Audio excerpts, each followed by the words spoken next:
약할 때 강하다. 내가 약한 그때에 가장 강하다.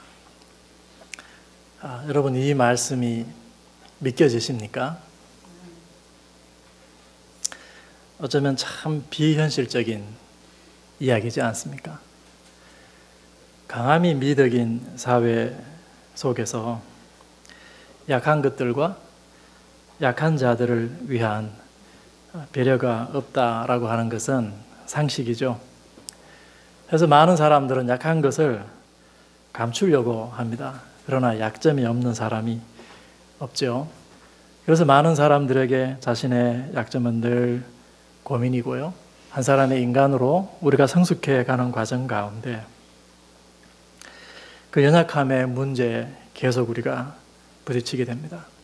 그래서 그런지 많은 분들이 이 바울의 이 고백을 참 사랑하시더라고요. 내가 약할 때 가장 강하다. 바울이 말하는 이 약함이라고 하는 것이 무엇일까요? 저는 신앙생활을 처음 했을 때 제가 하나님을 자꾸 범죄하는 거예요. 제가 범죄했을 때 하나님께 용서를 구하고 회개하고 또 그럴 때 하나님의 큰 은혜를 다시 깨닫게 되더라고요. 그래서 그걸 말하는 것인가? 일종의 윤리적인 넘어짐, 윤리적인 연약함이죠. 바울이 말하는 연약함은 그런 연약함은 아니었던 것 같습니다.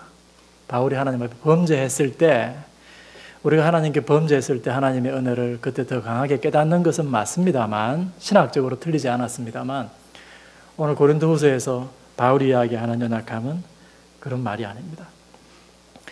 여러분, 기독교 역사상 최고의 선교사 바울이죠. 모두가 그를 우러러 보고 그를 강한 사도, 강한 사람이라고만 생각할 것입니다.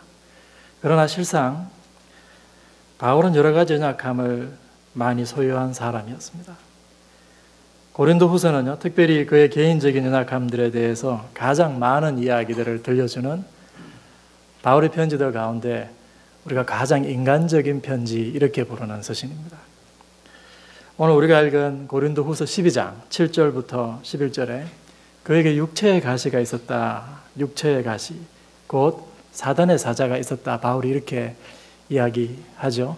해서 자기로 하여금 자만하지 못하게 자신을 쳐서, 여기서 친다라고 하는 이 단어는요, 문자적으로는 주먹으로 면질해서 사람의 얼굴을 때린다라고 하는 것입니다. 그런 뜻이에요. 그러니까 단순히 아픈 게 아니고 굉장히 수치를 당하는 것이죠. 바울에게 있는 이 육체의 가시, 이 연약함 때문에 바울이 많은 사람들 앞에서 당혹감과 수치를 당했다라고 하는 것을 알려주는 대목입니다. 이 바울이 지닌 육체의 가시가 무엇이었는가? 여러 가지로 학자들이 이야기하는데요.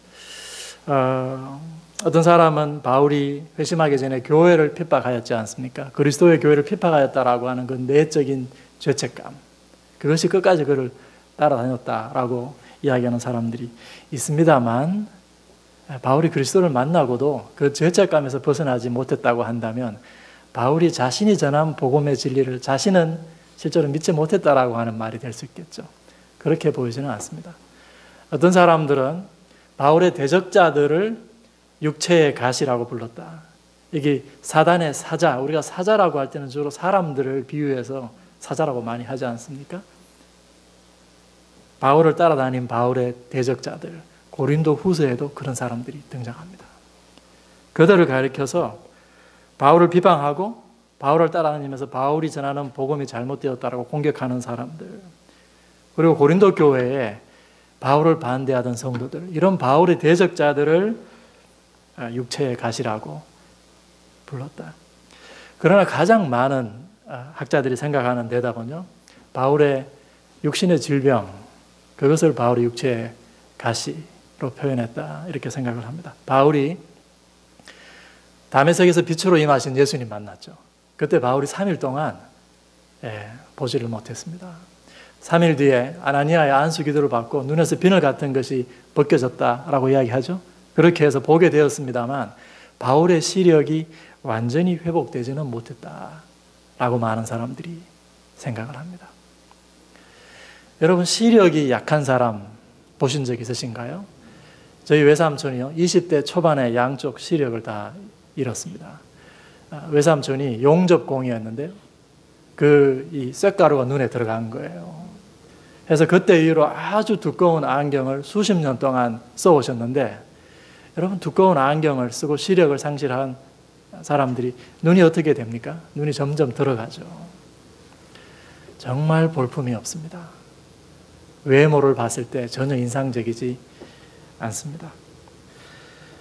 이 육신의 질병, 특히 안질이었다라고 생각하는 사람들이 가장 많은 것 같습니다. 여러분, 바울이 사역했던 고린도 사회는요, 자랑과 경쟁이 굉장히 심한 도시였습니다. 고린도 전후서를 한번 읽어보시면요, 자랑이라고 하는 말이 1장에서부터 끊이질 않고 나와요. 복음 전도자들에게도 다른 사람들 앞에서 더 뛰어나서 자랑할 만한 무언가를 요구한 사람들입니다. 그래서 이미 1장에 보면 바울이 잠깐 교회를 비운 사이에 이미 고린도 교회 내에 4개의 분파가 생겨난 거잖아요. 바울파, 게바파, 아볼로파, 그리스도파 4개의 분파가 생겨서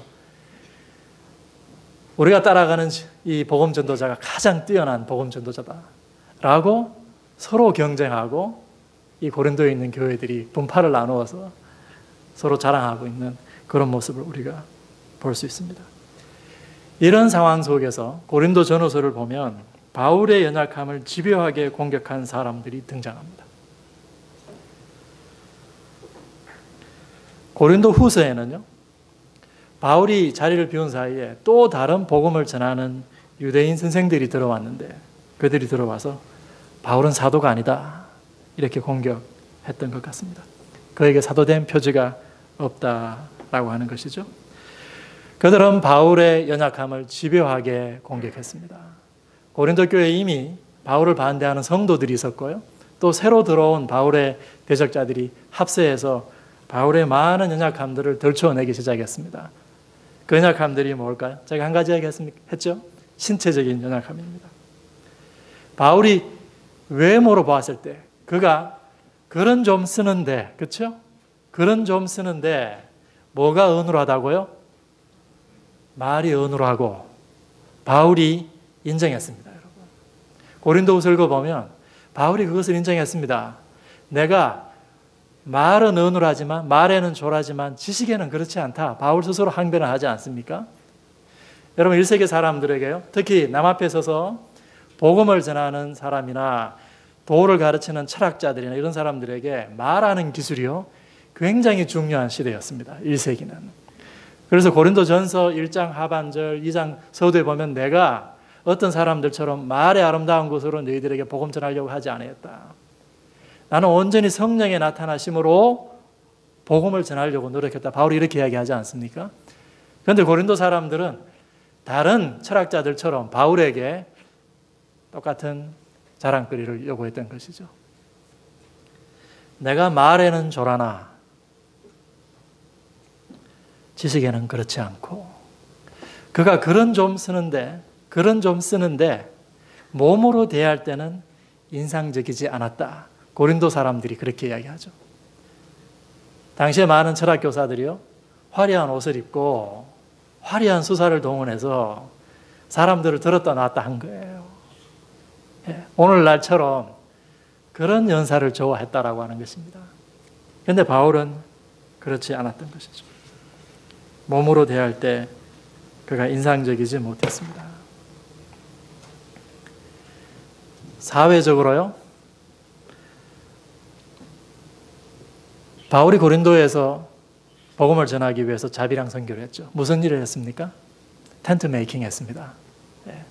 장막 만드는 일을 했지 않습니까? 천막 입는 일을 했습니다. 당시의 철학 교사들은 아주 존경받는 직업이었어요. 그 사람들은 일을 할 필요가 없었습니다. 고린도 교회 가운데 게바도 들어왔고 아볼로도 들어왔습니다.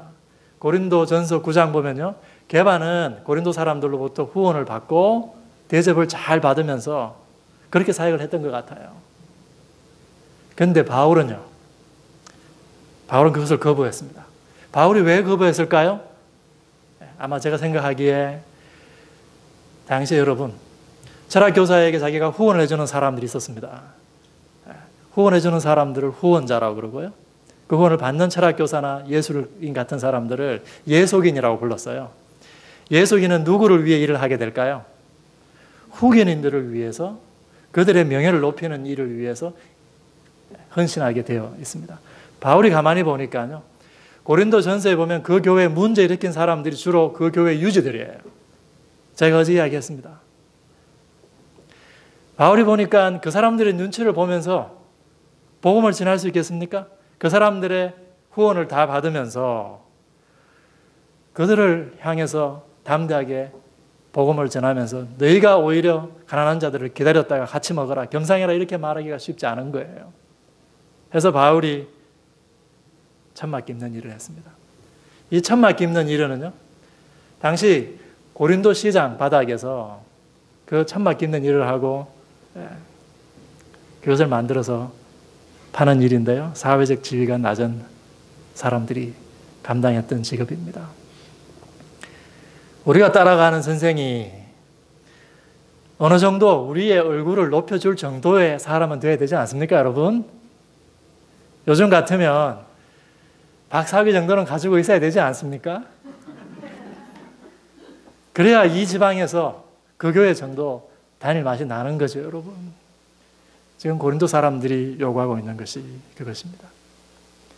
그런데 바울은 여러분, 이 비루한 천막 깁는 일을 하고 있을 뿐만 아니라 바울의 삶은요, 오늘 우리가 고린도전서 12장 9절 10절에서 읽었던 것처럼 그의 삶은요, 가난과 위험과 11장에 그 리스트를 이야기하고 있습니다.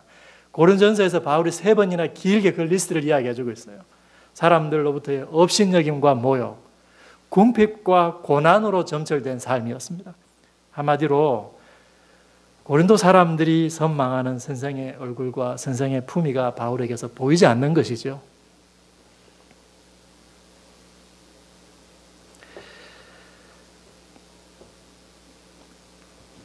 이 고린도 사람들과 바울의 대적자들은 바울이 정말 사도인가? 라고 하는 것까지 이제 문제를 제기하기 시작했습니다. 그의 외모와 그의 사회적 지위를 보았을 때 이 사람은 아무래도 처음부터 사도가 아니었던 것 같다. 특별히 그는 예수의 죽음과 부활을 목격한 사람도 아니었습니다. 고린도서 3장에 보면요, 이 사람들이 아주 유명한 당시의 사도들로부터 추천장을 받아왔습니다. 자기들은 뒷배가 있는 사람들이라고 하는 것이죠. 그런데 고린도 교회에 올 때 바울이 추천장을 가지고 왔나요? 고린도의 교회를 세운 사람은 바울이 제일 첫 번째 이 개척자였습니다. 그때는 이 사람들이 초이스가 없었죠. 그런데 이제는 다르다는 거죠. 이제는 내가 선택해서 갈 수 있다는 겁니다. 여러 사람들이 들어오는 이러한 상황 가운데에서 봤을 때 우리가 굳이 바울을 따라갈 필요가 있겠는가? 바울 뒤에 그를 지지해주는 예루살렘 교회에 어떤 세력이 있는가? 그 사람들은 바울이 사도적인 능력과 사도적인 계시를 소유하고 있는가라고 하는 것도 질문했던 것 같습니다. 해서 고린도서 12장에 바울이 내가 어떤 사람을 아는데 그 사람이 삼청천 갔다 온 이야기를 하죠. 자기 이야기를 하면서 자기가 아닌 것처럼 이야기하잖아요. 바울이 무슨 계시를 받은 것이 있느냐? 사실은 내가 계시 받은 것이 있는데 내가 자랑하지 않겠다 이러면서 바울이 자기 자랑 하는 수 없이 하지 않습니까? 내가 이거 안 하고 나를 위해서는 연약한 것만 자랑하고 싶은데 11장까지 그 이야기입니다. 어쩔 수 없이 너희들이 공격하기 때문에 내가 이야기한다라고 이야기하면서 12장에서 삼청천 갔다 온 이야기를 하고 있습니다. 여러분, 바울이 이 본문에서 이야기하는 연약함이라고 하는 것은요, 바울의 인간적인 비루함, 그의 외적인 초라함을 이야기하는 것입니다. 사람들이 보았을 때 우리의 선생이 되기 위해, 우리의 영적인 지도자가 되기에는 한마디로 바울이 너무 약한 사람이다라고 하는 거예요. 바울이 너무 연약하다. 바울의 외적인 초라함, 그것으로 인해서 바울이 가지게 된 마음의 어려움과 부담이 있죠. 아마 이것이 바울이 말한 연약함이었던 것 같습니다. 바울의 반대파 선교사들은요, 자기들은 이 모든 부분에서 충분한 외적인 자격을 가지고 있었다라고 아마 교인들을 설득했고 꽤 효과를 거둔 것 같습니다. 이들의 바울에 대한 공격 가운데에는 상당 부분 오해도 있었습니다. 그렇죠? 바울에게 계시와 능력이 없었던 것이 아닙니다. 바울이 말하지 않았을 뿐이에요. 또 고린도 사회였기 때문에 더 부각된 상대적인 연약함들이 있습니다. 천막 깁는 일 같은 거요. 이것이 어때서요, 여러분? 바울은 이에 개의치 않고 고린도 사람들의 세속적인 관점으로 자신의 삶과 사역을 판단하고 평가할 위험에 자칫 빠질 수 있지만 그러한 잘못에 빠지지 않고 그것에 개의치 않고 계속해서 바울은 텐트 메이킹 했습니다. 여러분, 이것만 해도 참 고린도서가 정말 우리에게 많은 도전을 주거든요. 그렇지만 오늘 본문 이야기하는 것은요, 바울에게 있었던 절대적인 연약함에 대한 이야기를 하는 거예요. 그런 상대적인 연약함, 내가 고린도에서 사역하다가 다른 지방 가면 그 사람들은 나에게 그런 공격 안 할 거예요. 그런 것 말고 내가 이 지방에서는 학력이 좀 부족한 목회자지만 필라델피아 간다든지 아니면 저기 목회자가 없는 다른 곳에 가면은 그런 소리 안 듣겠죠. 그런 연약함 말고요. 오늘 본문이 이야기하는 연약함은 바울이 가지고 있었던 절대적인 연약함입니다. 바울에게도 분명히 벗어날 수 없었던 연약함이 있었습니다. 여러분, 노력하고 우리가 개발하면 극복할 수 있는 약점이 있죠? 노력해야 됩니다. 극복해야 되죠? 그러나 절대적인 연약함, 헤어나올 수 없는 연약함이 있습니다. 우리가 죽을 때까지 우리가 함께 짊어지고 가야 될 연약함, 우리가 함께 살아야 될 연약함들이 우리 가운데 있는 것이죠. 내가 그것을 생각할 때마다 하나님 앞에 기도하게 되는 것. 단순히 그것을 벗기 위해서가 아니라 내가 생각해 봤을 때 그것 때문에 내가 복음을 전하는데 방해가 되는 것 같아요. 내가 이것만 아니면 좀 더 하나님의 도구로 크게 쓰임받을 수 있을 것 같은데 내가 그것 때문에 더 큰 하나님의 일을 하지 못하는 것 같은 그런 연약함이 있잖아요. 여러분에게 그런 절대적인 연약함이 있습니까? 그것은 신체적인 질병일 수도 있고 선천적인 장애일 수도 있고요. 정신적인 질병일 수도 있습니다. 내 문제일 수도 있고 가족의 문제일 수도 있습니다.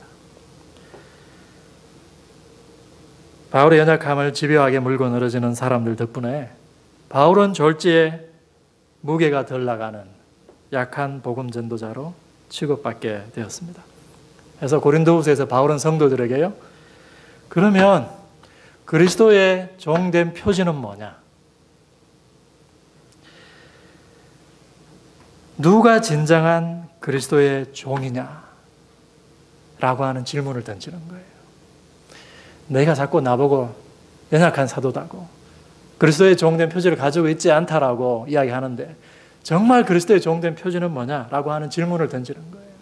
그러면서 내가 약한 그때에 가장 강하다라고 하는 이 아주 신비스러운 고백을 우리에게 주고 있는 것입니다. 자신에게 있는 약함에 대한 공격을 받고 바울은 육체의 가시를 떠나가게 해달라고 하나님께 3번 간구했습니다. 3번씩이나 간구할 만큼 바울도 내가 이것만 벗을 수 있다면 좋겠다라고 생각했다는 것이죠. 그때 하나님께서 뭐라고 응답하셨습니까? 내 은혜가 내게 족하도다. 이 말은요, 우리가 읽기에 따라서는 내가 네한테 은혜를 충분히 줬는데 뭘 더 달라고 하냐, 욕심 좀 그만 부리지, 이 말씀이 아니에요.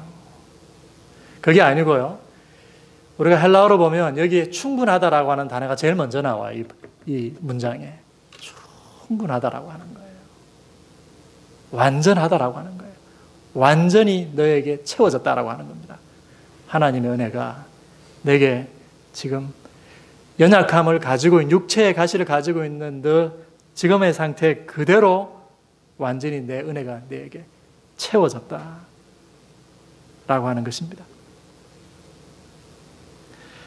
여러분, 하나님의 은혜가 뭡니까? 하나님께서 우리에게 주시는 선물을 말씀하시는 것이죠. 우리에게 주시는 무언가, 그것이 충분하다라고 하는 것입니다. 우리는 우리 연약함을 제거해 주는 것이 하나님의 은혜라고 생각합니다. 그렇죠, 여러분. 그러나 하나님의 생각은 달랐습니다. 너 지금 너 자신을 정직하게 한번 들여다봐라. 네가 가지고 있는 육체의 가시 때문에 복음이 막혔느냐? 내가 지금까지 그 육체의 가시에도 불구하고 너를 통해서 어떻게 일해왔는지, 내 은혜가 내게 어떻게 임했는지 한번 돌아보라고 하는 것입니다. 하나님께서 지금 바울에게 대화를 요청하시는 것이죠. 그 다음 하나님의 말씀이 더 신비롭습니다. 이는 내 능력이 약한 데서 온전하여짐이라. 하나님의 말씀이죠. 하나님의 능력이 바울의 약한 데서 온전하여진다라고 하는 것입니다.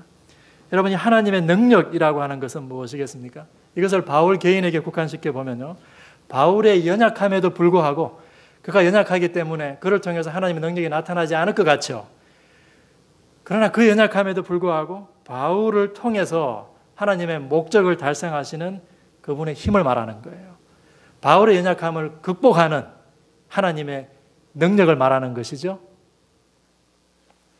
그것이 지금 너에게 충만하다라고 하는 것입니다. 네가 연약할 때에 그 연약함을 극복하고도 남는 나의 능력이 지금 네 삶 가운데 충만하다. 오히려 연약할 때 그것이 더 충만하게 나타난다는 거죠. 이 하나님의 능력이라고 하는 단어는요, 우리가 조금 더 넓은 문맥에서 이해해 보면 바울 서신에서 이 하나님의 은혜와 하나님의 능력이라고 하는 단어는 특별히 하나님의 백성을 구원하시는 힘을 말할 때, 하나님 백성을 구원하시는 문맥에서 이 단어들이 참 많이 사용되어집니다. 자기 백성을 구원하시는 그 하나님의 능력은 오히려 사도의 연약함을 통해서 사도의 이 외적인 육신적인 비루함과 육체의 가시를 통해서 더 온전하게 나타났다. 하나님이 지금 이 말씀하시는 것이죠.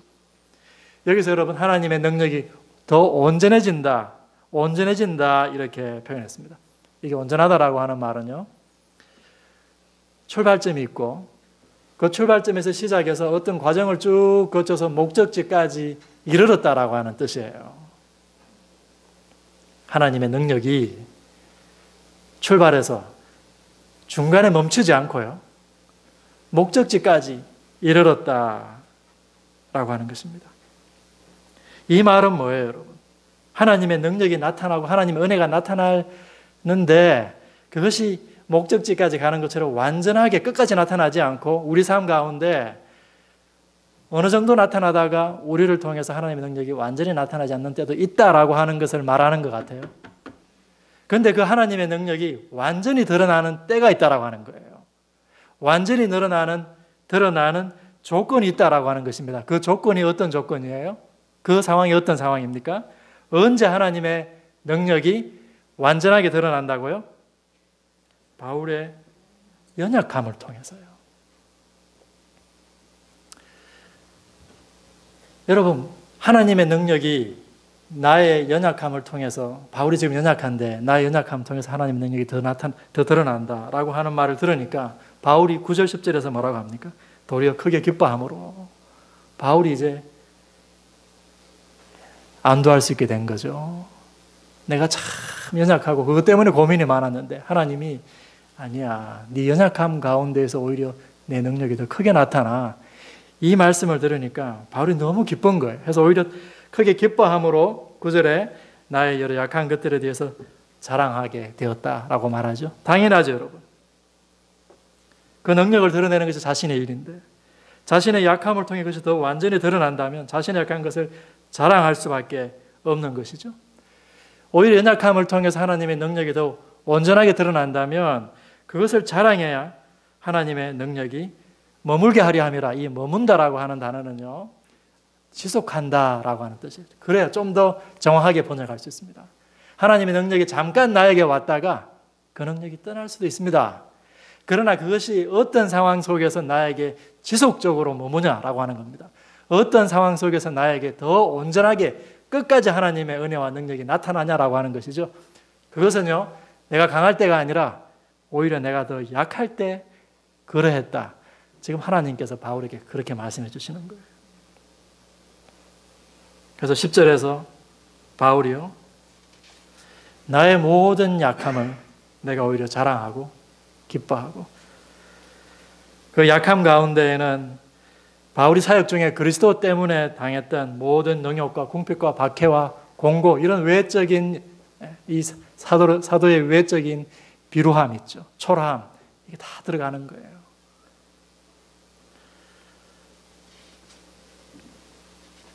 정말 바울을 보잘것없는 사람처럼 보이게 만들었던, 주를 위해 당했던 이 모든 외적인 초라함, 오히려 이것을 내가 기뻐했다라고 하는 것이죠.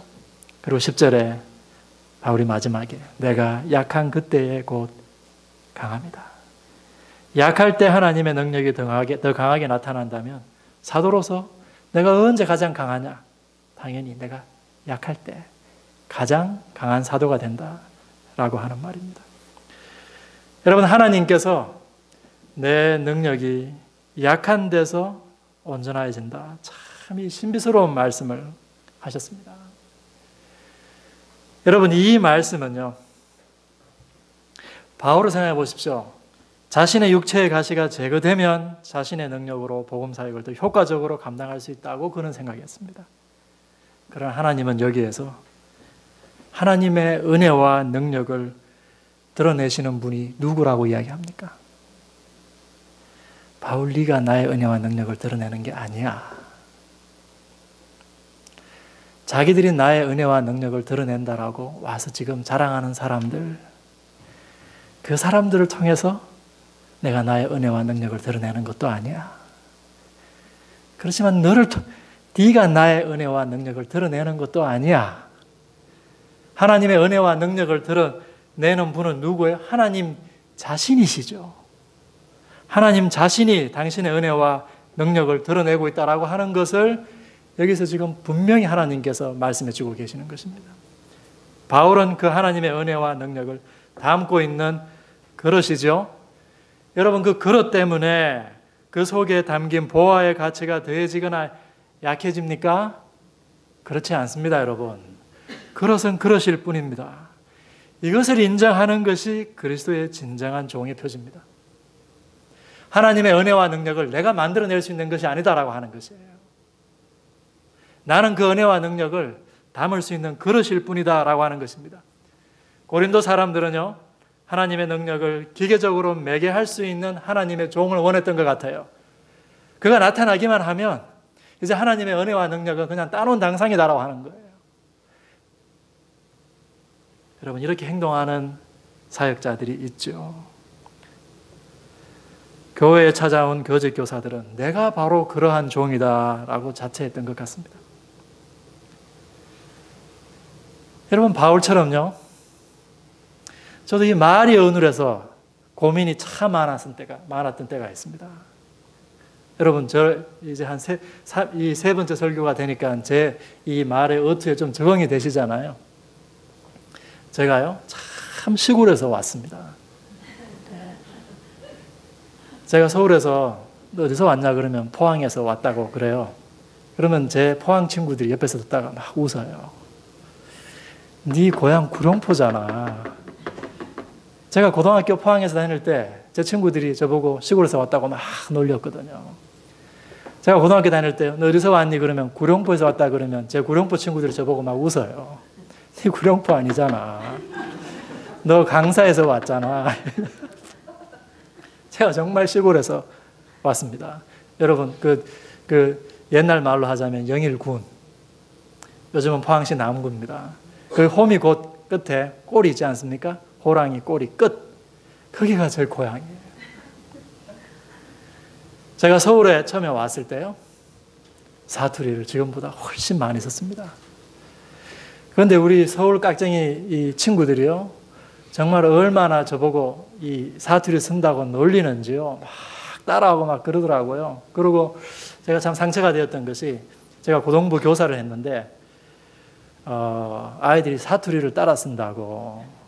당시에 담임 목사님이 사투리 쓰는 교사를, 그런 교사는 행정으로 좀 빼라고. 제가 정말 모든 이 모욕과, 근데 제가 정말 가장 이 사투리 때문에 당한 큰 수치는요, 서울에서가 아니었어요. 부산에서였습니다. 우리 부산에서 온 박장로님 저 뒤에 계시는데요.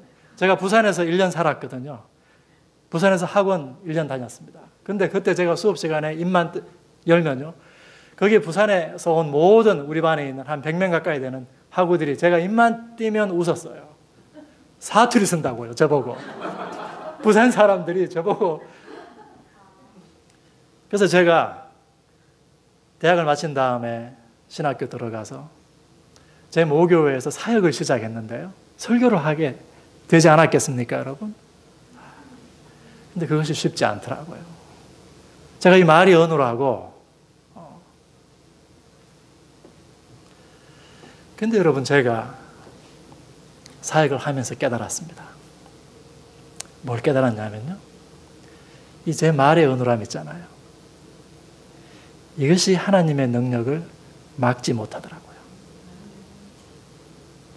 저는 그것이 하나님의 은혜와 능력을 가로막을까 싶어서 얼마나 고민했는지 몰라요, 정말. 예. 그리고 요즘도 사실은요, 제가 참 얌전한 사람이에요. 예. 웬만하면 제가 남 앞에 서서 말 잘 하지 않습니다. 예. 남 앞에 서는 것이 쉬운 사람이 아니에요. 그런 부담들이 사실 항상 있습니다. 그런데 여러분, 이 제 말의 어눌함 있잖아요. 이 제 아주 내성적인 이 소심한 성격 있잖아요. 이것이 하나님의 영광을 막지 못하더라고요. 우리가 가지고 있는 연약함이 무엇이든지 간에요, 하나님이 역사하시면 되는 거예요. 그 하나님의 역사하실 때는요, 우리의 연약함이 그 하나님의 영광을 막지를 못해요, 여러분. 복음이 선포될 때, 여러분, 복음이 지니는 힘이 뭡니까? 우리가 그 복음의 힘을 가지고 있는 게 아니에요. 바울이 이야기하죠. 고린도후서 4장 7절에서 나는 보화를 담고 있는 질그릇이다라고 이야기하고, 바울이 뭐라고 그럽니까? 이 심히 큰 능력이 우리에게 있지 아니하고 하나님에게 있고. 여러분, 이것을 인정하는 것이 그리스도의 종입니다. 여러분, 우리가 앞에서 말씀을 전해서 사역자가 아닙니다, 여러분. 이 교회 가운데에서 여러분 다양한 모양으로 하나님의 일꾼이 되셨지 않아요? 여러분을 통해서 이 교회 가운데 하나님의 은혜와 능력이 나타나기를 원하십니까, 여러분? 이것을 고백하셔야 됩니다. 이 심히 큰 능력이 우리에게 있지 아니하고, 내가 말씀을 잘 전하고 내가 사람들을 목회를 잘해서 사람들이 변화되었구나, 그렇게 보이는 때가 있었습니다. 그런데 시간이 지나서요, 아주 뼈아프게 저는 그것이 복음의 열매가 아니었구나라고 하는 것을 시간이 지나서 10수년 지나서 돌아보면 그것이 복음의 열매가 아니었구나라고 하는 것을 깨닫는 때가 참 많습니다. 그때는 내가 친화력 있고 아이들하고 깊이 교제하고 그것으로 되는 줄 알았거든요. 오늘날 소위 교회를 망가뜨리는 사람들이 누군지 아십니까? 소위 큰 종들이 교회를 망가뜨리는 거예요. 우리가 저 사람 찾아가면 하나님의 은혜와 능력을 체험할 수 있겠지, 여러분이 생각하는 그런 분들 있죠. 내가 하나님의 능력을 매개할 수 있다라고 말하는 그런 사람들, 하나님의 은혜와 능력인 줄 알았죠. 지나고 나니까 인간적인 왕국이 세워져 있는 경우가 참 많았습니다. 우리에게 필요한 것은요, 정말 물타지 않은 순수한 하나님의 은혜와 능력을 경험하는 것입니다.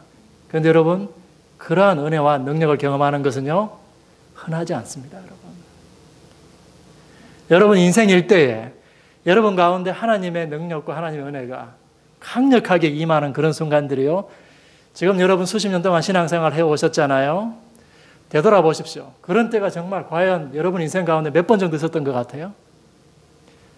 우리가 잠시 열린 그 하나님의 은혜, 그 능력, 우리 가운데 강력하게 임한 하나님의 임재와 하나님의 나라, 그것을 경험하고 지금 여기에 와 있는 것이거든요.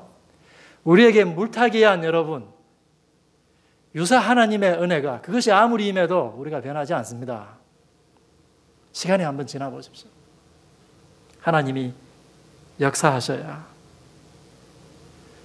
그 하나님의 은혜와 능력에 의지하고 내가 그 은혜와 능력을 만들어내는 것이 아니라 하나님께서 일하셔야 된다라고 하는 것을 고백하는 종, 그 종이 그리스도의 종이다라고 하는 것입니다. 그것을 고백하는 사람이 참된 그리스도의 종이다. 하나님께서 바울에게 내 능력은 네가 약할 때 더 온전해져. 제가 바울이라면요, 정말 이 말이 얼마나 큰 위로가 되었을까? 바울 입장에서 한번 생각해 봤습니다. 정말 저는 마음을 졸이고, 내가 이렇게 말이 어눌해가지고 사람들도 마음을 졸이고 불편하게 설교를 듣겠지라고 생각했던 적이 꽤 많았습니다. 고린도 사람들의 눈을 만족시키지 못하는 바울의 모든 외적인 조건들, 그의 이 능욕과 궁핍과 핍박과 공고와 자지 못함과 굶주림과 강의 위험과 강도의 위험과 동족들로부터 비난받고 이방인들로부터도 비난받는 이 모든 수고, 수치를 주를 위한 이 수고를 당하면서 바울의 삶이 한마디로 비루해졌는데 하나님께서 바울에게 위로해 주신 거예요. 바로 너의 그러한 모습을 통해서 내 능력이 나타나는 거야. 저 사람들이 아니고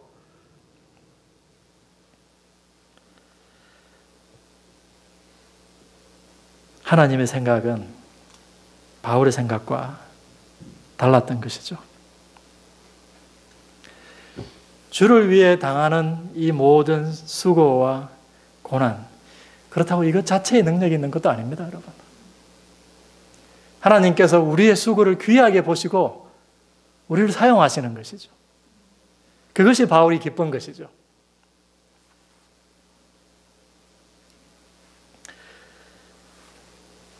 우리 가운데도 바울 같은 사람들이 있을 것입니다. 이런 수고를 이 교회 가운데에도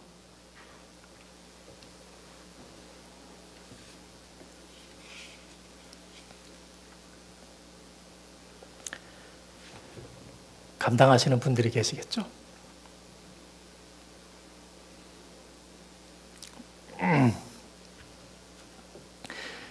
이것은요, 바울이 자신의 선교적인 이 사역적인 문맥 속에서 하나님의 말씀을 우리가 한번 해석해 보려고 노력한 거예요. 그의 사역적인 상황 속에서 그가 가지고 있는 이 모든 외적인 비루함에도 불구하고 하나님이 더 강하게 역사하셨다라고 하는 것을 바울이 깨닫게 된 것이죠. 바울은 하나님의 일을 수종들면서요, 자신의 힘으로 하나님의 능력을 드러낼 수 없다는 것을 알았어요. 오히려 자신의 연약함을 고백할 때 하나님의 은혜와 능력을 더 강력하게 경험하게 된 것입니다. 해서 고린도후서 4장 7절에 바울이 직접적으로 고백해요. 나는 보화를 담고 있는 질그릇에 불과하다. 이 능력의 힘이 큰 것이 나에게 있지 않고 하나님에게 있다. 이것을 고백하면서 여러분, 바울은요, 하나님의 구원의 은혜와 능력을 전하는 사도로 부름받았는데 그 은혜와 능력을 전하기에 자신은 지극히 연약한 인간일 뿐이다라고 하는 것을 점점 더 깊이 깨달았을 것입니다. 그리고 이것을 통해서 자신의 개인적인 이 사역의 문맥을 떠나서 하나님 앞에 인간이 어떤 존재인가, 우리가 언제 하나님의 그 은혜와 능력을 가장 강력하게 경험할 수 있을까? 모든 인간이. 그때가 언제일까요, 여러분? 자신의 이러한 경험을 통해서 바울은요, 인간은 하나님 앞에 연약한 존재일 수밖에 없구나. 바울은 하나님 앞에 내가 의존적인 존재일 수밖에 없구나. 내가 연약하다라고 하는 것을 고백할 때 그 하나님의 은혜 가운데로 더 깊이 들어가게 되구나. 내가 하나님을 더 깊이 만날 수 있구나.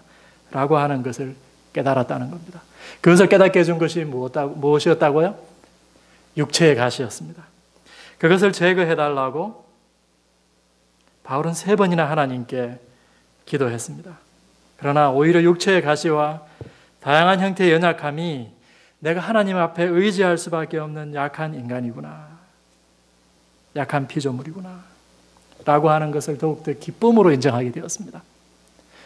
왜냐하면 내가 연약할 때 하나님의 은혜를 더, 하나님의 사랑을 더 깊이 경험하게 되었거든요. 여러분, 하나님의 사랑과 하나님의 은혜와 그 하나님의 능력을 경험해 봐야 이 바울의 고백을 우리가 짐작할 수 있습니다. 바울은 예수 그리스도를 통해 나타난 하나님의 그 사랑과 은혜와 능력을 맛보고요, 자기가 가지고 있는 지금까지 자랑했던 모든 것을 다 배설물처럼 여겼다고 그랬어요. 그래서 그 하나님의 은혜와 사랑을 경험하기 위해서는 자기가 앞으로도 뭐든지 더 버릴 수 있다라고 바울이 고백하는 것이죠. 많은 사람들이요, 바울이 아마 아내가 있었을 것이다 라고 이야기하는 학자들도 있습니다.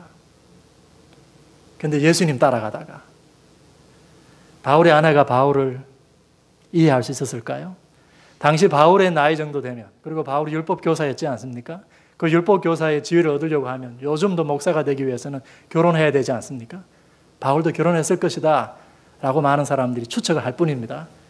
그러나 주의 은혜와 그 그리스도를 통해 나타난 하나님의 은혜와 능력 앞에서 모든 것을 배설물로 여기는 바울을 아마 견디지 못했을 것입니다.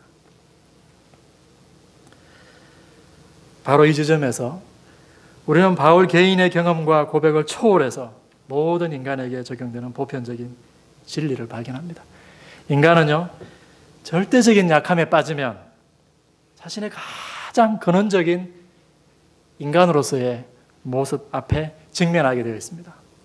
우리가 연약함이 있을 때 하나님 앞에 도움을 요청하게 되죠. 그러면 어느 정도 하나님의 은혜를 경험하게 됩니다. 그런 정도의 연약함 말고요, 내가 벗어날 수 없는 절대적인 연약함 있잖아요. 죽을 때까지 같이 내가 살아가야 되는 이 절대적인 연약함을 가지고 있을 때, 그것에 빠지면 내가 가지고 있는 가장 근원적인 인간의 진실 앞에 직면하게 된다라고 하는 것입니다. 그것이 무엇입니까, 여러분? 인간은 하나님 앞에 지극히 연약한 존재일 수밖에 없다라고 하는 것입니다. 하나님이 아니면 살 수 없는 존재가 인간이다라고 하는 것을 깨닫게 되는 것입니다. 여러분, 어릴 때부터 불치병을 가지고 사는 사람들 보셨습니까? 그런 사람들 중에 현자가 아닌 사람이 없습니다. 자신의 한계와 그 인간의 연약함에 대해서 너무나도 잘 알고 있는 것이죠. 그들은 항상 죽음을 생각합니다. 내 인생에 무엇을 할 수 있고 무엇이 나의 한계를 넘어서는 것인지 분별할 수 있는 지혜를 얻는 것이죠. 그래서 극복할 수 없는 절대적인 연약함에 빠지는 사람들이 가장 근본적인 인간으로서의 그 정체 앞에 인간의 진실을 마주치게 되는 것이죠. 그리고 이것이 바로 하나님의 은혜를 경험하는 조건이 되는 것입니다. 우리가 우리의 연약함을 고백할 때 우리가 하나님 없이 살 수 없는 인간일 뿐입니다 라고 하는 것을 인정할 때 하나님의 은혜가 우리 가운데 임하는 것입니다. 누가 진정한 복음 전도자일까요, 여러분? 이 인간의 진실을 숨기지 않고 보여주는 사람입니다. 인간이 너무나도 약한 존재라고 하는 이 진실을 보여주어야 하나님의 은혜의 문이 열리는 것입니다, 여러분. 제가 학교에서 이와 유사한 메시지를 전하는데요, 우리 대학에 유학 온 아시아 아프리카권 학생들이 참 많습니다. 인도에서 유학 온 어떤 목사님이 수업이 끝나서 제게 왔습니다. 자기는 이렇게 생각을 한다는 거예요. 하나님의 은혜와 능력이 임하면 문제가 해결되고 약한 것도 강해지는 것이 하나님의 은혜 아니냐라고 하는 것입니다. 그것이 하나님의 능력이 아니냐라고 하는 것이죠. 그리고 사람들의 자신의 회중을 하나님의 은혜로 강하게 만드는 것이 나의 사역이 될 것이다. 자기는 그렇게 생각한다는 거예요. 여러분, 이것은 절반만 옳습니다. 이것은 절반만 옳습니다. 바울의 외적인 연약함들은 고린도 사람들과 대적자들의 눈에 바울에게 하나님의 은혜와 능력이 함께하지 않는다는 증거들로 여겨졌습니다. 여러분, 인간의 연약함은요, 이 땅에서 다 제거되지 않습니다, 여러분. 그것이 하나님 앞에서 우리 인간이 가지고 있는 진실이에요, 여러분. 이것을 수용하셔야 됩니다. 이 땅은 오히려 우리가 연약한 존재이구나라고 하는 것을 깨닫는 공간입니다, 여러분. 또 다른 한국 학생이 저에게 찾아왔습니다. 자기 아버지가 말기암이라고 하는 거예요. 어떻게 해야 될지 모르겠다는 것이죠. 아버지도 괴롭지만 곁에서 지켜보는 자기도 괴롭다라고 하는 것입니다. 여러분, 제가 그랬습니다. 그게 다 우리가 인간이 되어가는 과정이야. 인간이 연약한 존재라고 하는 것을 배워가는 과정이 우리의 삶입니다. 그리고 그것을 수용하는 것이 신앙입니다. 여러분, 그러니 기복신앙이라고 하는 것이 얼마나 비인간적인 것입니까, 여러분? 우리가 저 저녁에 하나님의 형상과 모양대로 지음받은 인간, 하나님 보시기에 심히 좋았더라고 하는 그 인간도요, 처음부터 완전하지 않았습니다. 그 인간도 연약함을 가지고 있었어요. 연약함을 가지고 있었어요. 그래서 하나님이 심히 좋았더라고 하셨지 완전하다고 말씀하지 않았습니다. 그리고 언젠가는 그 완전함에 이르게 될 날을 따로 마련해 두셨어요. 그러나 아직은 이 땅 가운데서는 아닙니다. 그런데 사람들이요, 그것을 잘 인정하지 않습니다. 그 중에서도 기복신앙이 가장 집요하게 인간이 원래부터 연약한 존재고 이 땅 가운데서 우리가 연약한 존재라고 하는 것을 배워가는 과정이 우리의 삶이다라고 하는 것을 부정하는 신앙입니다. 여러분, 기복신앙이 비인간적일 뿐만 아니라 더 큰 문제가 뭔지 아세요? 그럼으로써 우리로 하여금 우리의 연약함을 통해서야만이 이르게 될 수 있는 하나님의 은혜와 능력에 이르지 못하게 한다는 거예요. 그것이 더 큰 문제입니다. 제가 공부했던 웨스트민스터 신학교에 알그로브라고 하는 구약 교수님이 계셨습니다. 오랫동안 혈액암을 앓고 계셨어요. 수업 시간에도요, 제가 아직 기억합니다. 두 분 선생님이 같이 가르치는 수업인데 알그로브 선생님이 이야기를 하시다가 갑자기 조용해져요. 그럼 학생들이 기다렸습니다. 그분이 갑자기 잠에 빠지신 거예요. 너무 힘이 없어서 다 기다렸습니다. 그러면 한 1분 있다 다시 그분이 깨요. 그분이 앓고 있는 병이 무엇인가 수년 동안 우리가 다 몰랐습니다. 그리고 자신도 몰랐어요. 그런데 마지막에 보니까 혈액암이었습니다. 그분이 자신이 마지막에 그 죽어가는 과정을요, 투병 생활하는 과정을 다 블로그에 공유했습니다. 그 연약해져 가는 과정이요. 그 인간의 진실이죠. 모든 사람이 죽습니다, 여러분. 그런데 그분이 그것을 감추지 않고 모두와 공유함으로써요, 많은 사람과 하늘에 대한 하늘의 소망을 함께 나누었습니다. 최근에 그 책이 한국말로도 번역이 되어서 나왔습니다. 우리가 전해야 될 메시지는요, 인간들에게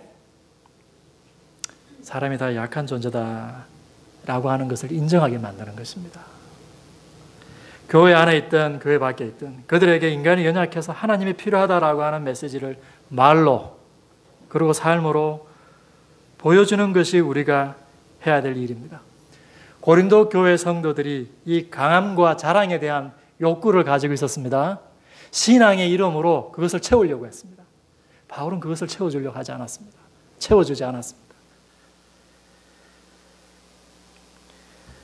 여러분이 가지고 있는 연약함을 한번 감춰 보십시오. 무슨 일이 생길까요?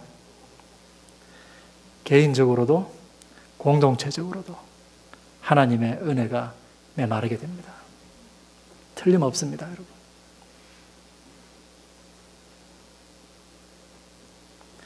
제가 사이가 좋지 않은 친구가 있었습니다.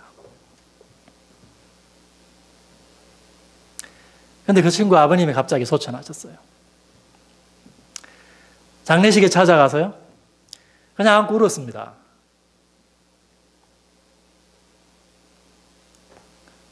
그냥 관계가 해결되었습니다. 인간과의 사이에서 벌어지는 많은 일들요, 말하면 더 꼬여가는 경우가 참 많습니다. 우리가 우리 연약함을 서로에게 보여주고 싶어 하지 않잖아요. 그런데 우리가 해결할 수 없는 어떤 연약함에 봉착하게 될 때요, 우리가 인간의 진실을 마주하게 되고 그것을 나눌 때 그 연약함이 놀라운 힘을 가지고 있더라고요. 연약함이 하나님이 당신의 형상과 모양대로 지은 인간의 기본적인 속성이었다라고 이야기했잖아요. 그렇기 때문에 그 연약함은 인간과 인간을 이어주는 다리예요, 여러분. 이 공동체 가운데 우리가 그 연약함을 감추고 그것을 잘못 사용하고 오히려 다른 사람을 해치는 무기로 삼고 그러죠? 그게 아니고 여러분. 내가 가지고 있는 연약함처럼 저 사람도 가지고 있는 저 연약함 때문에 인간의 연약함을 가지고 서로 아파하고 있구나. 이 연약함에 대한 진실 앞에 우리가 같이 설 때에 여러분, 인간과 인간이 서로 이어지게 됩니다. 뿐만 아니라요, 인간과 하나님을 이어주는 다리가 인간이 가지고 있는 연약함이에요. 내가 가장 연약한 존재일 수밖에 없구나. 하나님 앞에 나 스스로 나를 어떻게 할 수 없구나. 내가 가지고 있는 이 마음의 질병으로부터 내 스스로 벗어날 수 없구나라고 하는 것을 하나님 앞에 고백하고 하나님 앞에 의지할 때 그때 하나님께서 우리를 찾아오시는 것이죠. 우리 교회는 가정교회로 운영되는 교회인데요. 가정교회 모일 때요, 사람들이 다 자기를 방어합니다. 자기를 보여주지 않아요. 3개월이 고비입니다. 3개월 뒤에 교회를 떠나든지 가정교회를 떠나든지 아니면 그 속에서 자기를 오픈하든지. 우리 가정교회 가운데 어떤 한 자매가 있는데요, 그 자매 남동생이 이미 수년 전에 교통사고를 당해가지고 식물인간이 되었습니다. 두 아이를 두고 식물인간이 되었는데 시간이 점점 지나가니까 무슨 일이 생길까요, 여러분? 아내가 견디지 못하는 것이죠. 아내가 다른 남자를 이제 만나기 시작한 거예요. 공개적으로 막 카톡 사진에도 올리는 거예요. 그 병원에서 식물인간 된 아들 옆에 누가 간호하고 있을까요? 간호할 사람 한 사람밖에 없죠. 누구죠? 엄마죠. 그런데 그 엄마가 암에 걸렸어요. 이게 인간이 살아가고 있는 현실이에요, 여러분.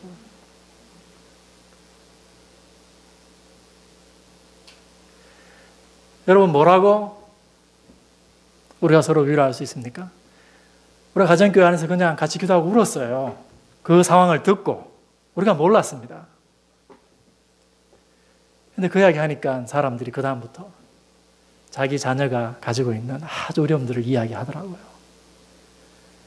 그래서 공동체가요, 성령이 교통하는 공동체가 되었습니다. 성령의 코이노니아, 우리가 축도할 때마다 성령의 교통케 하심을 기도하잖아요. 그 코이노니아라고 하는 말의 근본적인, 가장 기본적인 뜻은요, 동참하다라고 하는 뜻입니다. 성령께서 우리 가운데 역사하시면요, 우리가 다른 사람들의 연약함과 다른 사람들의 그 삶의 고난에 동참하게 되는 거예요. 그것이 성령의 역사입니다, 여러분. 성령이 우리 가운데 임할 때 우리가 방언을 할 수도 있고, 이 교회는 그런 분위기는 아닌 것처럼 보입니다만 방언을 할 수도 있겠죠. 그러나 가장 근본적인 성령의 역사는요, 우리로 하여금 성도와 그의 삶과 그의 연약함과 그의 고난에 동참케 하는 것이 성령의 교통케 하십니다라고 하는 것입니다. 여러분, 이것이 연약함이 가지고 있는 힘이에요. 우리가 다 이것을 사실 보여주고 싶어 하지 않죠? 그러나 이것이 인간의 현실입니다. 이것을 수용하셔야 됩니다, 여러분.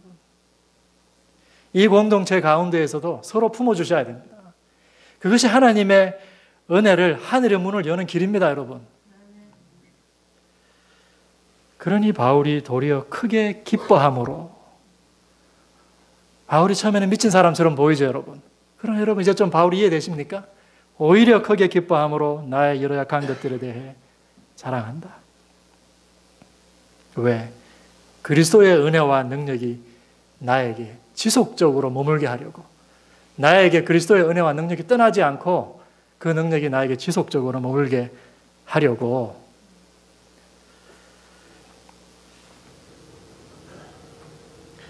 약할 때 강하다라고 하는 이 고백은요, 우리가 고린도후서를 읽어보면 이것이 바울 개인의 기도 체험에서 나온 개인의 고백 이상이다라고 하는 것을 알 수가 있습니다. 지금까지만 해도 참 이 말씀이 우리에게 큰 위로가 되고 도전이 됩니다만, 고린도후서를 잘 읽어보면요, 바울이 자신의 연약함에 대해서 이야기하면서 또 다른 한 분의 연약함에 대해서 강조하고 있습니다. 그분이 누구일까요? 고린도후서 13장 4절, 여러분 다 같이 한번 펴보실래요? 고린도후서 13장 4절.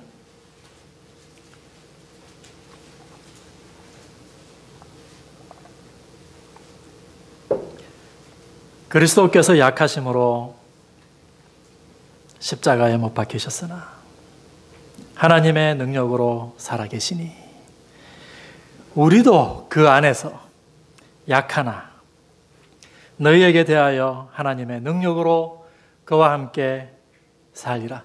지금 하반절에서 바울이 자신의 연약함과 하나님의 능력을 체험한 것을 이야기하죠. 그런데 그 경험은 누구 안에서? 그리스도 예수 안에서. 그 그리스도는 누구예요? 십자가 위에 연약하게 못 박히셨으나 하나님의 능력으로 다시 살아나신 분입니다. 고린도후서 8장 9절에도 여러분, 8장 9절 한번 보시죠. 거기서도 바울이 이야기합니다. 우리 주 예수 그리스도의 은혜를 너희가 알거니와 부여하신 이로써 너희를 위하여 가난하게 되심은 그의 가난함으로 말미암아 너희를 부여하게 하려 하심이라. 그리스도께서 강하신 분인데, 부여하신 분인데 그리스도께서 우리를 위하여 약해지시고 가난해지셨다. 이 약함과 강함에 대한 이 바울의 고백은요, 그리스도의 십자가와 부활을 묵상하고 얻은 결론입니다. 여러분, 십자가형이 무엇입니까? 여러분, 십자가에 달린 사람이 왜 죽는지 아십니까? 사인이 뭐라고 생각하십니까? 사람이 손에 발목에 못을 받았다고 해가지고 사람이 금방 죽지 않습니다. 십자가형의 사인은요, 출혈과다입니다. 하루 종일 사람이, 예수님도 십자가에 못 박히신 다음에 그날 해질녘에 나 돼서 예수님께서 숨지셨죠. 말라 죽는 것이 십자가형입니다. 여러분, 출혈을 많이 해보신 분 계십니까? 출혈을 할 때 인간에게 찾아오는 증상들이 있습니다. 제일 먼저는 무엇이 찾아올까요? 갈증이 찾아옵니다. 그런 다음에는요, 극심한 두통이 찾아온대요. 그리고 마지막에는요, 나에게 지금 출혈이 있는데 이것이 멈추지 않아요. 죽음의 공포가 찾아오는 것이죠. 예수님은요, 이러한 모든 육체적인, 정신적인 연약함을 지금 십자가 위에서 짊어지고 계신 것이죠. 서양 사람들이 생각할 때 예수님의 십자가를 묘사할 때, 여러분 멜 깁슨의 영화 패션 오브 크라이스트 한번 생각해 보십시오. 서양 사람들의 관점은 주로 예수님의 육체적인 고통에 초점이 맞춰져 있습니다. 그러나 복음서 기자들은요, 예수님이 얼마나 아팠나 거기에 대한 기록은 별로 없습니다. 주로 무엇을 기록하고 있습니까? 예수님의 수치에 대해서 기록하고 있는 거예요. 십자가형은요, 33세인 건장한 장년이 모든 옷을 벗기고 맨몸으로 그 십자가 위에 공중에 메어 달리는 것입니다. 맨 정신으로 살아나도 여러분, 앞으로 더 살아갈 수 있겠습니까, 여러분? 극도의 수치에 형벌을 주는 것이죠. 십자가에 달린 예수님에게 지나가던 사람들이 내려와 보라고 조롱하죠. 복음서가 그것을 기록하고 있습니다. 여러분, 이보다 더 연약한 인간, 더 연약한 자리를 우리가 생각할 수 있을까요? 십자가의 그리스도는요, 모든 인간을 대신해서, 모든 인간을 대표해서 연약해지신 거예요. 우리를 위해 약해지신 것이죠. 연약한 모든 인간의 대표로서 예수님께서 십자가 위에서 연약해지신 것이죠. 그러한 연약한 모습으로 모든 연약한 인간들의 연약함을 짊어지고 우리를 대표해서 예수님께서 하나님께 호소하셨죠. 하나님, 이 연약한 인간을 하나님 과연 버리실 겁니까? 이 연약함 가운데에서 하나님께 도움을 호소하는 이 연약한 인간을 하나님께서 과연 버리시겠습니까?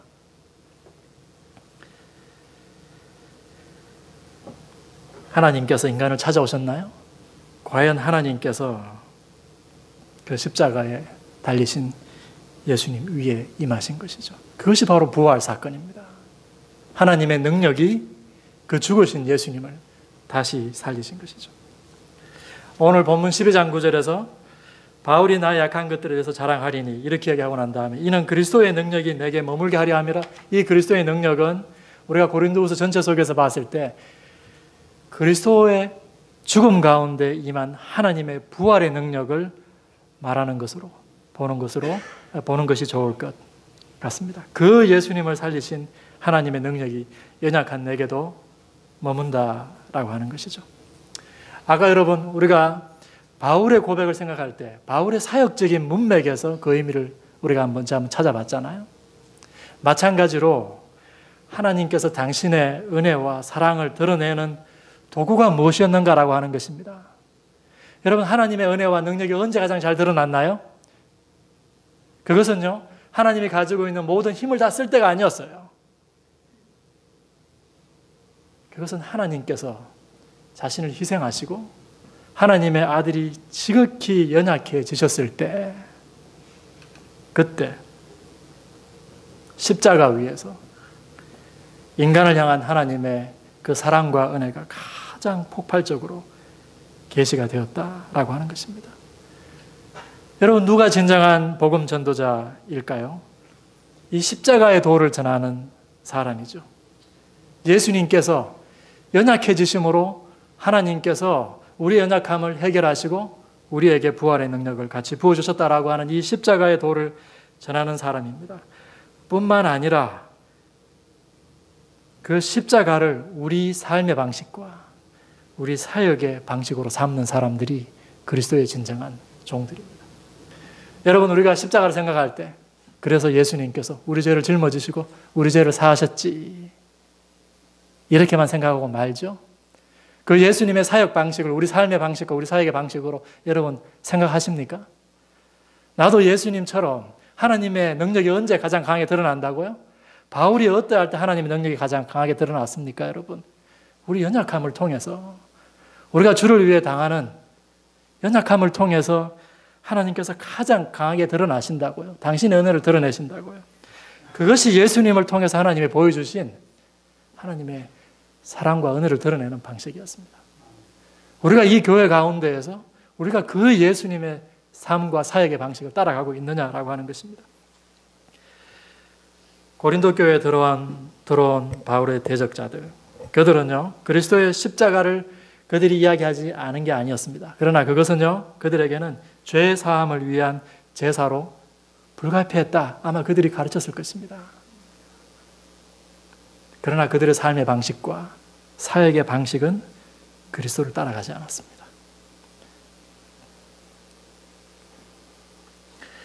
우리가 왜 하나님의 온전한 은혜와 능력을 경험하지 못할까요?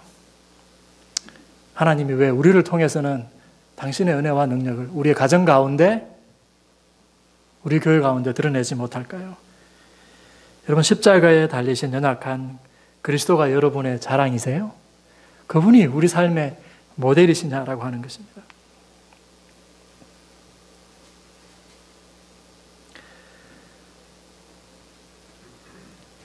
아까 바울의 사역의 문맥 가운데에서 내가 약할 때 하나님의 능력이 드러난다.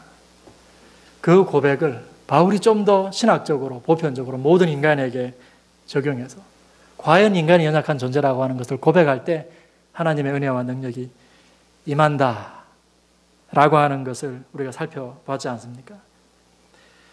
그리스도를 통해서도요 우리가 동일한 메시지를 읽을 수 있습니다. 그리스도는요 우리를 위해 인간이 지니고 있는 모든 연약함을 채우려 하셨습니다. 그분이 단순히 십자가 위에서만 연약해지신 게 아니에요. 그분은 인간이 되신 거예요. 인간이 되셨다라고 하는 것이 무엇입니까, 여러분? 인간이 지니고 있는 모든 연약함을 그분이 다 가지고 계셨다라고 하는 것입니다. 히브리서 4장 15절에서 직접적으로 성경이 그렇게 이야기하고 있습니다. 여러분, 인간이 연약하다라고 하는 이 말이 뭐예요? 인간이 욕구를 가지고 있다라고 하는 것입니다. 욕구를 가지고 있다라고 하는 것은요, 인간이 채워지지 않은 뭔가가 있다라고 하는 것이거든요. 그런데 그 욕구를 채우는 과정 가운데에서 자기중심적으로 자기를 높이기 위해서 그 욕구를 채우면 그것이 뭐예요? 그것이 죄지요. 그러나 하나님, 그리스도는 인간의 연약함을 다 채우려 하셨지만 죄는 짓지 아니하셨다. 히브리서 4장 15절에 그렇게 이야기하죠. 그 순간에서 자기를 높이지 않고 하나님을 높이는 선택을 했다라고 하는 것입니다. 그러나 그리스도께서 우리와 동일한 연약함을 다 채우라고 계셨다. 연약함이 제거되기는커녕요, 메시아의 삶 가운데에도 그 연약함이 있었다라고 하는 것입니다. 우리가 복음서 보면요, 사탄이 와서 예수님 시험했습니다. 연약함이 없는 메시아가 될 수 있는 것이죠. 인간의 연약함을 채우려 하지 않는 메시아가 될 수 있는 것이죠. 그렇다면 예수님은요, 우리의 모든 형편을 채우려 하신 메시아가 아니죠. 인간의 본질이 뭔데요? 연약한 존재라고요. 그런데 예수님께서 인간이 되셔서 우리와 동일한 연약함을 예수님께서 입으셨다라고 하는 것입니다. 그 예수님께서 인간이 채우려 모든 연약함을 채우려 하시기 위해서 마지막으로 거쳐가셔야 될 힘든 관문이 무엇일까요, 여러분? 그것이 바로 죽음입니다. 여러분, 죽음이 뭡니까? 죄의 결과요. 연약함의 극치죠. 연약함의 극치. 인간이 가지고 있는 모든 연약함이 점점 심해져서 극에 달하는 것이 죽음이에요. 그렇죠?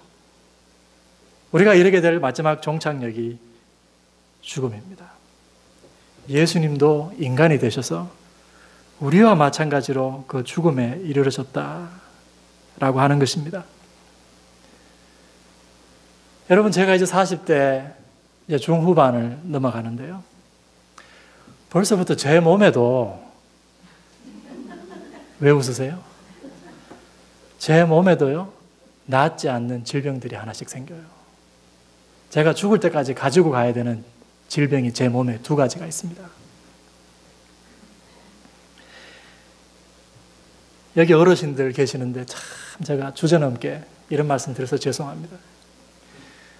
제가 어떤 아주 그 복잡한 이슈를 가지고 글을 쓰다가요, 한 2달 동안 고민하고 잠도 자지 못하고 글을 쓰다가 이명을 만났어요.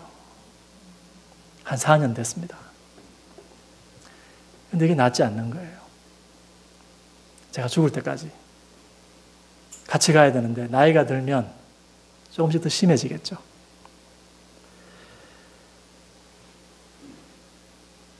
여기 어르신들 계시는데 제가 참 죄송합니다만요, 여기 계시는 대부분의 분들이 제가 예언할 수 있습니다.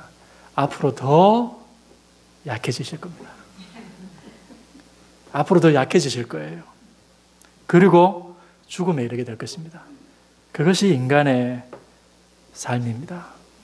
바울도 이야기하죠. 고린도후서 4장 16절에 우리의 겉사람은 낡아지나.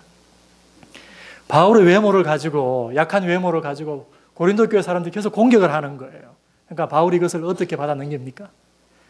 내가 약한 건 맞다는 겁니다. 그리고 내가 더 약해질 거다라고 하는 것입니다. 지금보다 내가 더 약해질 것이다. 그리고 끝이 어디입니까? 그 연약함이 극에 달해서, 그것이 어떻게 여러분 끝이 난다고 고린도서 4장 16절에 나와 있습니까? 4장 17절에 보면요, 고린도서 4장 16절에서 우리의 그 사람은 낡아지나, 17절에 보면 지극히 크고 영원한 영광에 중한 것, 18절에 보이지 않는 영원한 것을 바라보고 있죠, 바울이. 우리 연약함이 극에 달했을 때 우리가 죽게 됩니다. 그러나 그것이 끝입니까, 여러분? 5장에 들어가면요, 바울이 인간의 몸을 장막에 비유하고 있습니다. 땅에 있는 이 장막집이 무너지면 하나님께서 지으신 하늘에 있는 영원한 장막이 우리에게 주어진다라고 하는 것이죠. 2절에서 바울은 그 초소를 입기를 간절히 사모한다라고 말하고 있습니다. 4절에 보면 이 죽을 것이 생명에 삼킨 바 되게 하려 함이라. 인간의 모습으로 오셔서 연약함의 극치요 악함의 결과인 죽음을 예수님께서도 당하셨습니다. 그런데 예수님께서요, 죽음으로 끝이 났다면 십자가야말로 인간의 연약함과 악함이 모든 사람을 지배하는 가장 큰 힘이라고 하는 것을 전하고 말 것입니다. 메시아도 당하고 만 것이죠. 그 죽음 앞에 무릎 꿇고 만 것이죠. 그렇죠? 그 연약함의 극치 앞에 인간이 결국 연약한 존재구나, 그걸로 끝이구나, 그걸 이길 수 없구나라고 하는 것을 가장 신랄하게 보여주는 것이 메시아의 십자가다라고 하는 것이죠. 메시아의 죽음이다라고 하는 것입니다. 그러나 성경이 뭐라고 합니까? 예수님께서 우리를 대표하여 우리 연약함을 지셨으나, 그리고 십자가에서 죽으셨으나 어떻게 되셨다고요? 하나님의 능력으로 살아나셨다고요. 사망이 생명의 삼키운 바 되었다라고 하는 것이죠. 여러분, 지금까지는요, 죽음이 연약함의 극치요 인간의 죄의 결과였습니다. 그러나 예수께서 부활하심으로 하나님께서 그 죽음을 어떻게 바꾸어 놓으셨나요? 죽음을요, 영원한 생명과 완전한 구원으로 들어가는 문으로 바꾸어 놓으셨다라고 하는 것입니다. 여러분, 우리 모두 죽게 될 것입니다. 그때까지 저와 여러분 다 날마다 연약해질 거고요, 육신의 질병에 걸리게 될 것이고요, 낫지 않는 질병도 있을 것입니다. 그 연약함이 극에 달했을 때 죽게 될 것입니다. 그러나 그 죽음을 지나가야 우리가요, 완전한 구원으로 들어가게 됩니다, 여러분. 이것이 성도가 가지고 있는 소망이에요. 다시 말해서 모든 인간의 숙제가 죽음입니다. 그런데 예수님께서 성도에게 있어서는 그 죽음을 완전히 새로운 의미로 재해석해 주신 것이죠. 그 죽음이 이제는 저와 여러분에게 무엇입니까? 연약함의 극치요 죄의 결과가 아닙니다. 그것은 영원한 생명과 완전한 구원으로 들어가는 관문이 된 거예요. 우리 모두가 그 문을 지나가야 됩니다, 여러분. 더 약해져야 된다니까요. 그리고 그 문을 지나가야 됩니다, 여러분. 그래야 완전한 구원과 새로운 피조물에 우리가 이르게 되는 것입니다. 인간이 가지고 있는 연약함을 하나님께서 다 제거해 주시지 않았습니다, 여러분. 오히려 그것을 통해서 완전한 구원으로 들어가는 관문으로 삼으셨다라고 하는 것입니다. 여러분, 이 모든 고린도후서의 내용들이 바울의 연약함에 대한 공격으로부터 시작되었습니다. 바울이 자신의 연약함에 대한 공격을 여러분 어떻게 받아 넘기는지 한번 보십시오. 나 약한 것 맞습니다. 바울이 이렇게 이야기하는 거예요. 그게 인간입니다. 그래서 하나님이 필요합니다. 그런데 약한 제게 소망이 있다라고 하는 것이죠. 이 약함이요, 지금 힘이 들고 고생이 됩니다만 이 땅 가운데에서도 이 연약함이 놀라운 힘을 가지고 있을 뿐만 아니라 궁극적으로 내가 완전함을 덧입게 될 날을 소망하게 하는 이 땅 위의 이정표가 되는 것이 내가 가지고 있는 연약함이라고 하는 거예요. 이 연약함을 묵상하면서 여러분, 자기 연약함만을 날마다 한번 묵상해 보십시오. 그 가운데 답이 있지 않습니다, 여러분. 바울이 이야기하는 그리스도의 죽음과 부활을 가지고 들어와서 그 하나님의 나라, 그리스도의 죽음과 부활로 임한 그 하나님의 나라 이야기를 끌고 들어와서 우리의 연약함을 들여다볼 때 그 안에 답이 있는 거예요. 누군가 우리의 선의를 왜곡하여 공격할 때 그들을 위한 모든 사랑의 수고와 노력을 포기하고 싶어지죠, 여러분. 관계를 끊고 싶어지죠, 여러분. 바울이라고 그렇지 않았겠습니까? 그런데 바울은 왜 이러한 모욕과 수치와 고난과 핍박과 궁핍과 공고 속에서도 끝까지 고린도 교회 성도들을 위해 희생하게 되었을까요? 오히려 그들을 위해 연약해진 자신의 모습을 자랑하게 되었을까요? 그 원인이 어디에 있을까요? 고린도후서 5장 14절입니다. 오늘 우리가 읽은 두 번째 본문이요. 고린도후서 5장 14절이 뭐라고 시작합니까? 그리스도의 사랑이 우리를 강권하시는도다. 그리스도의 사랑이 우리를 강권하시는도다. 이거 내가 다 때려치우고 싶고 포기하고 싶을 때에도 우리를 위해 인간의 연약함까지 입으시고 인간으로 오신 하나님, 그 그리스도의 사랑을 생각하면 마음이 달라지는 거예요. 그 그리스도의 사랑에 끌릴 수밖에 없는 거예요. 그 그리스도의 그 탁월하신 아름다우신 그분의 사랑과 그분의 성품을 보면 그분을 사랑하지 않을 수 없는 거예요. 이것이 신앙의 본질입니다, 여러분. 복음의 핵심을 보면요, 그 복음의 진리의 내용에 우리가 끌려갈 수밖에 없습니다, 여러분. 내가 복음을 이해하고 내 말로 표현할 수 있는 것, 그것이 우리가 지금 복음의 효과를 우리가 살아가고 있는 것이 아니에요, 여러분. 그 그리스도의 사랑에 붙잡힌 사람의 특징이 있습니다, 여러분. 그 특징이 무엇입니까? 고린도후서 5장 14절 이하를 보면요, 한 사람 그리스도가 모든 사람을 대표하여 죽으셨다. 그리고 다시 살아났다. 바울이 이야기하죠. 그가 우리를 대표하셨기 때문에 그가 죽고 살아나신 것은 우리가 죽고 살아난 것과 다름없다라고 하는 거예요. 그래서 15절에 보니까 그가 우리를 위해 죽으시고 부활하신 것은 살아있는 자들로 하여금 다시는 그들 자신을 위하여 살지 않고 오직 그들 위하여 죽었다가 다시 살아나신 이를 위하여 살게 하려 하심이라. 고린도 교회 사람들은 바울을 공격하죠. 바울이 가끔 자기 자신을 생각할 때가 있는 것이죠. 자기를 위해 살고 싶은 그 옛사람이 살아날 때가 있는 것이죠. 옛사람이죠. 그런데 이 그리스도의 사랑에 붙잡힌 사람은, 그 그리스도의 사랑을 본 사람들은, 이끌린 사람들은 그리스도를 사랑하게 되는 거예요. 그리스도를 사랑하는 사람은요, 자기를 위해 더 이상 살지 않습니다, 여러분. 누구를 사랑해 보셨잖아요. 그 사람을 위해 살게 되잖아요. 두 번째는요, 이 사랑에 붙잡히게 되면 자연스럽게 많은 것에 대한 지식이 달라지게 되어 있습니다. 16절에 보니까 우리가 이제부터는 어떤 사람도 육신을 따라 알지 아니하노라. 그리스도도 전에는 육신을 따라 알았으나 이제는 더 이상 그같이 알지 않도다. 새로운 알을 가지게 되었다라고 하는 것이죠. 유대인으로서 바울은 유대인들의 정치적인 해방을 가져올 수 있는 메시아를 기다려왔습니다.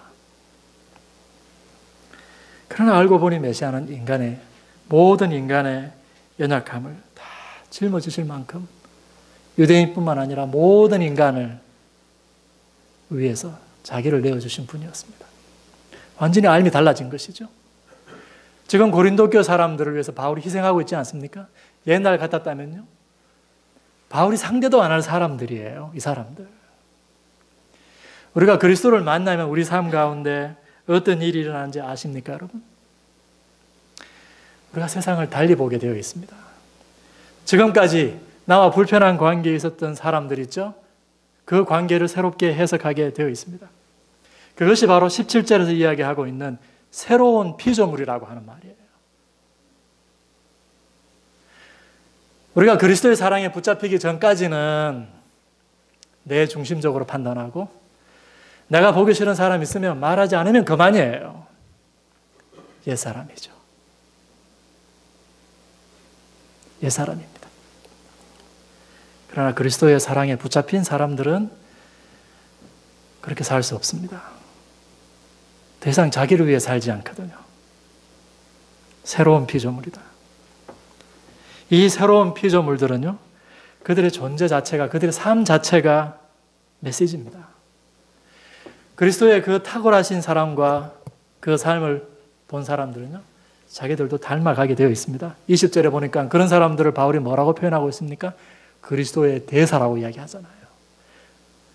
그 사람들을 보면 그리스도를 알 수 있는 거죠. 그 사람들을 보면 하나님을 알 수 있는 하나님의 형상들인 거죠.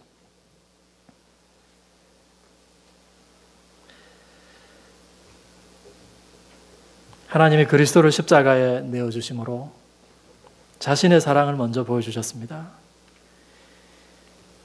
하나님께서 자신을 거부하고 스스로 하나님이 되겠다고 집 나간 인간들과 화해하시기 위해서 먼저 찾아오신 것이죠. 그리고 그 화해하신 방법도 지극히 자신을 희생하는 방식으로 아들 하나님을, 이 인간의 모든 연약함을 짊어지게 해서 십자가에 죽게 하시는 이 놀라운 방식으로, 모든 사람을 놀라게 하는 방식으로 하나님께서 먼저 우리에게 사랑을 보여주시면서 하나님과 화해하자고 우리에게 찾아오신 것 아닙니까? 이 화해를 하나님이 주도하시고 계획하셔서 그리스도를 보내셨습니다. 그리고 그리스도를 통해 나타난 하나님의 사랑으로 우리를 먼저 감동케 하시고 우리를 부르셨어요. 우리로 하여금 먼저 화해를 경험케 한 다음에 우리 자체가 화해의 메시지가 되도록, 화해의 사도가 되도록 우리를 부르셨다라고 하는 것입니다. 오늘 본문에서 바울이 받은 화해의 이 사도 역할은요, 구속사 속에서 아주 특별한 부름이에요. 바울에게만 주어졌던. 그러나 오늘 우리에게도 이 화해의 메시지가 바울하고는 조금 다른 성격이지만 여전히 그 원리상 동일한 역할이 우리에게 주어졌다라고 이야기하더라도 전혀 틀리지 않을 것입니다. 여러분, 화해가 뭡니까? 모든 관계 속에서 평화에 이르는 것입니다. 샬롬에 이르는 것입니다. 성경이 이르는 샬롬이 뭐예요? 하나님이 창조한 모든 관계들 있죠. 내가 하나님과 관계에서 하나님이 최초에 의도하신 그 모든 기쁨과 사랑을 충만하게 누리는 그 관계 있죠. 그것이 평화입니다. 이 평화, 우리말 성경에 주로 평안, 평강 이렇게 많이 번역되었는데요.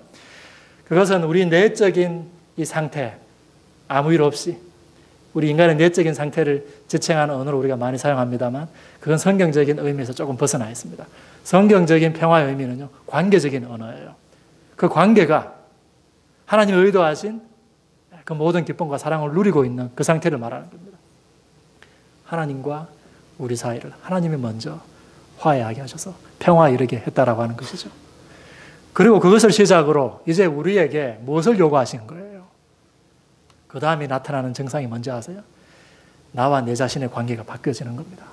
내가 나와 평화의 관계에 이르게 되는 것이죠. 지금까지는 내가 불편했습니다. 내 스스로 내가 싫었다는 것이죠. 그러나 하나님과 평화하게 되면 내가 나와 화해하게 되어 있습니다. 그 다음은요, 내가 공동체 속에서 다른 사람들과 화해하게 되어 있습니다. 여러분, 오랫동안 에베소서 공부하셨죠? 에베소서가 지금 그거 가르치는 거 아니겠습니까? 그리스도의 사랑에 붙잡힌 사람은 누구나 화해의 사도가 되는 것입니다. 그리스도의 대사가 되는 것이죠. 나 억울한 것 정도는 대사의 관심거리가 아닙니다, 여러분. 인간이 되시고 자신을 희생하신 그리스도의 사랑에 붙잡힌 사람은 그리스도의 희생적 사랑과 자발적 연약해짐을 자신의 삶 속에서 살아가게 됩니다. 오늘 우리가 읽었던 고린도후서 12장 9절 10절 문맥이 그 말을 이야기하고 있죠. 바울이 바로 그러한 사람입니다. 그리스도를 위해서 이제는 자기가 강한 것도 다 내려놓고 오히려 그리스도를 따라 자발적으로 약해졌다라고 하는 것입니다. 그리고 이것이 그를 더 강한 사도로 만들었겠죠. 그를 통해서 하나님의 은혜와 능력이 더 강하게 나타났겠죠. 진정한 하나님의 형상으로 하나님께서 세워주셨겠죠. 여러분, 아직 많은 신앙인들의 수준이 약한 것도 강한 척해 보이고자 하는 수준일 것입니다. 그렇죠? 내게 있는 약한 것도 강하게 보이려고. 그것이 세상입니다, 여러분. 옛사람입니다. 여러분이 약한 것을 약하다고 고백하는 것이 출발점입니다. 그것도 쉬운 고백 아니죠. 그러나 인간의 진실을 인정해야 됩니다. 우리 모두가 연약한 존재입니다. 하나님과 이 공동체에 의지해야 그 인간됨을 유지할 수 있습니다. 약한 것을 인정할 때 우리는 약할 때 우리에게 임하시는 하나님의 은혜와 능력을 비로소 경험하게 됩니다. 그러나 바울은 오늘 본문에서 그것에 멈추지 말라고 합니다. 우리에게 있는 강한 것들이라도 그리스도를 위해서 배설물로 여기고 그리스도를 따라 자발적인 연약해짐을 실천하라고 오늘 우리에게 이 어려운 요구를 오늘 우리에게 하고 있는 것이죠. 조금만 섭섭한 일 당해도 사람들이 상처 운운합니다. 그렇죠? 그러한 우리의 속사람이 언제 바울에게까지 그리스도에게까지 자랄 수 있을까요? 연약함을 인정하는 것이야말로 은혜로 들어가는 관문입니다. 우리 개인과 이 공동체가 하나님의 은혜를 경험하는 출발점입니다. 그 은혜가 우리 공동체 가운데 임하기를 간절히 소원합니다.